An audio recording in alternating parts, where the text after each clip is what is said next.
From the Swedish perspective, we have both a very good customer in the Air Force and a demanding acquisition service that we do a lot of joint test and evaluation together with. We are now operational since last year at Malmen Air Force Base.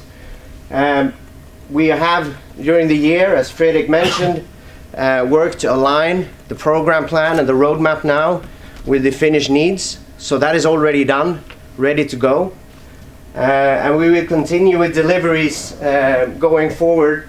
We have 2 more aircraft in delivery preparation.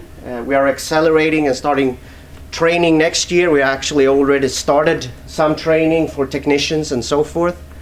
And everything is focused on the needs from the Air Force to reach the target date for F7 wing.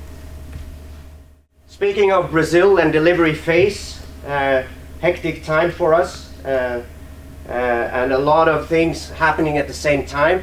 Currently the Brazilian aircrafts have actually gone through the transport testing and are in delivery preparation.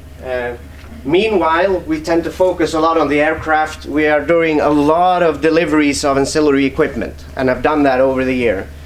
A lot of equipment, both equipment connected to the aircraft but also for spares, for maintenance. So there's a lot of logistics going on in the program right now. We have concluded conversion training for Brazilian test pilots, and we have concluded conversion training for the first operational pilots. So that is also ongoing. And everything is converging for us in order to go live at Annapolis Air Force Base next year, fully operational over there.